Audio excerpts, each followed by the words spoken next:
This is Aminah Nieves, and there's something you need to know about her as it pertains to her character Teonna Rainwater on 1923. With episode 7, there's what we want to talk about, and then there's what we need to talk about.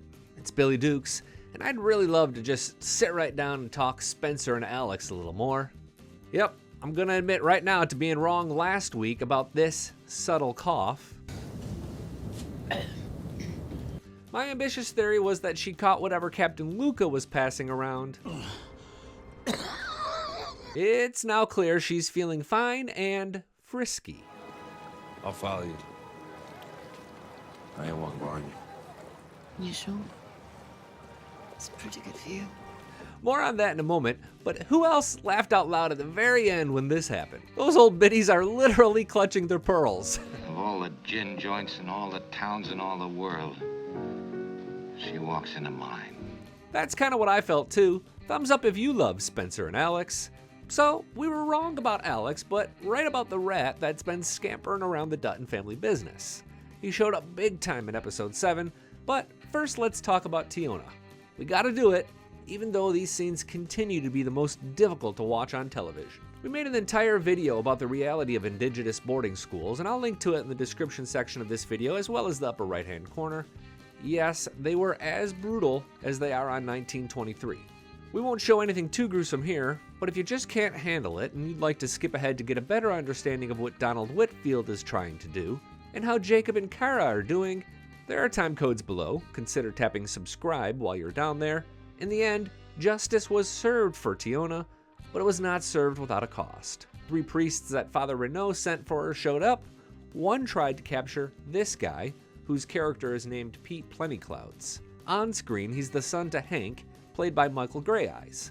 Off screen, he's either the son or the nephew to Mo Brings Plenty, or Mo from Yellowstone. That sequence ended really badly for the priest. Just as he's about to kill Pete, a new character named Runs His Horse shows up and... On Earth, as it is in heaven. I promise no gruesome clips, but you get the idea. Runs His Horse is Teonna's father, played by Michael Spears, who was Otter in Dancing with Wolves in 1990.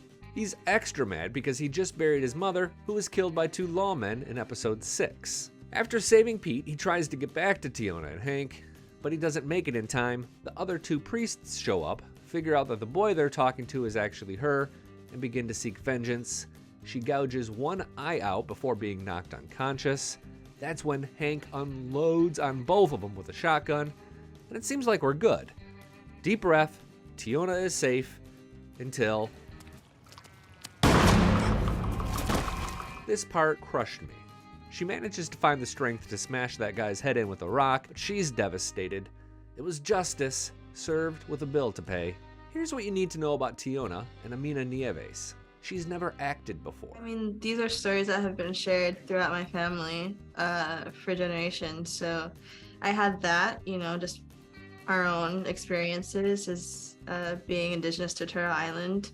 Turtle Island is America, or Earth, depending on which tribe you're talking to. Teonna and Aminah are Crow, and she speaks Crow both on and off screen. The Crow is a beautiful language, and having a native language be highlighted is so important. To some degree, she's not acting as much as she is reacting. It's so powerful, but at times impossible to watch. I think she'll be safe for the remainder of Season 1, and Season 2 of 1923 will find her seeking revenge with her father on Father Renault. I still have no idea how her path intersects with John Dutton's, and maybe that's not really all that important.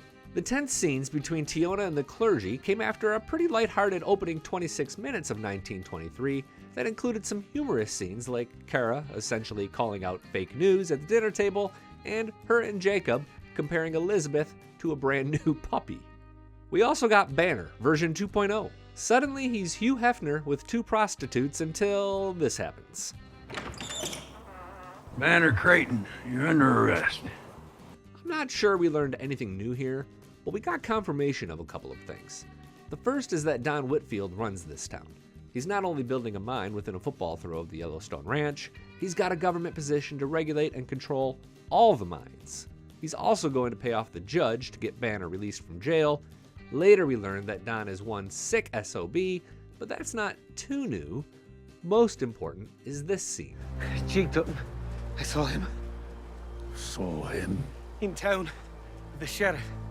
Went to Banner's house. Did they kill him? Arrested him. That was their first mistake. Recognize that guy? It's Clyde, the man that the sheriff and Kara had just hired for their new livestock agency.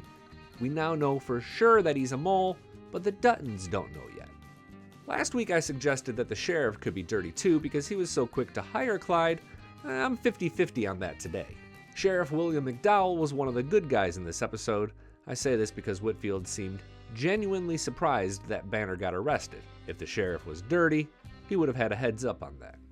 Okay, back to Alex and Spencer. They're now in Malta, which is in Italy. From there, they'll take a ship home to America, and then a train to Montana. I still suspect that they're arriving during the closing scenes of next week's episode 8, just soon enough to provide a cliffhanger. A few things that I want to point out. The ship they took to get there was the Lambridge, and like the Morentina in episode 5, it was a real ship in the 1920s. You can get a full history on both of them with a Google search. It's amazing to me that despite the tugboat capsizing, Alex still has her bag of personal essentials. Also, they somehow kept a hold of their cash, but I digress. Finally, what are the odds that her ex-fiancé and their wedding party would spot her at a seaside cafe in Malta after all these days? Of all the gin joints in all the towns in all the world, she walks into mine. My big bold prediction for episode 8 is that this matters none. She's married now. That dude is a little bit of a weenie, and Spencer had literally just fought off lions to protect her. Plus, the group that guy is with are so bougie it makes me a little bit angry. You too? Comments below or email staff@tasteofcountry.com. I'm Billy Dukes for Taste of Country. Thanks for watching, and thanks for subscribing.